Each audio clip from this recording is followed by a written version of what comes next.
And as a result of globalism and information technology, many of the jobs that were the backbone of America's middle class have been outsourced or have been automated.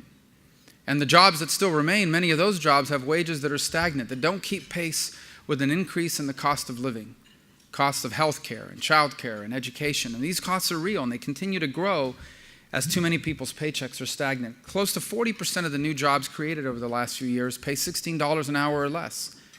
And that's a real challenge. And the result of all this is an extreme amount of economic insecurity. If you want to describe the state of our country today among many of our people, is a real sense of insecurity.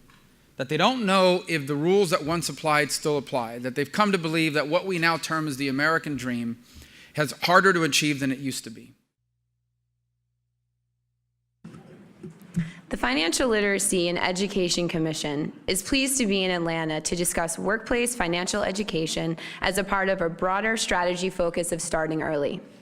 On behalf of the Commission, I would like to welcome you today to the hearing, and I would also like to remind everyone that today's webcast is being recorded and will be available on the Consumer Financial Protection Bureau's website. And so financial stress is obviously one thing, as well as wellness, right? So a lot of what we're trying to focus on with education is eliminating as much stress as possible from our employees. I think what we found similar to the talent management strategy was that many of our employees were simply unaware of the benefits they had. Like most employers, we offered programs through our vendors who did workshops and set their little tent up, and people came to hear about their 401A or the defined benefit plan. But in the middle of a pension reform effort that was historic for the city, we really learned that our employees had no idea what they had. And so we really launched a product-neutral education at that point. Our vendors are great and they're wonderful partners, but sometimes they sell. And so we really wanted to create a program and vehicles that were neutral, that gave our employees an opportunity to talk about financial wellness in a different way.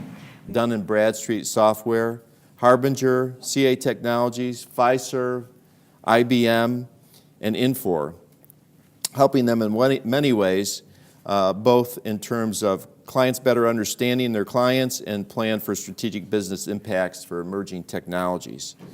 At the start of this year, over 12,000 meeting planners, executives, and conference attendees voted Jack as one of the world's top 5 technology futurists. So I think that says a lot. I was inspired to become a lawyer because of what my great-grandfather chose to do with his life in a different country almost 100 years ago.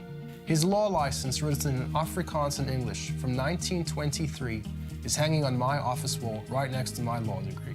For 60 years, my great-grandfather fought for everyday citizens when other lawyers wouldn't.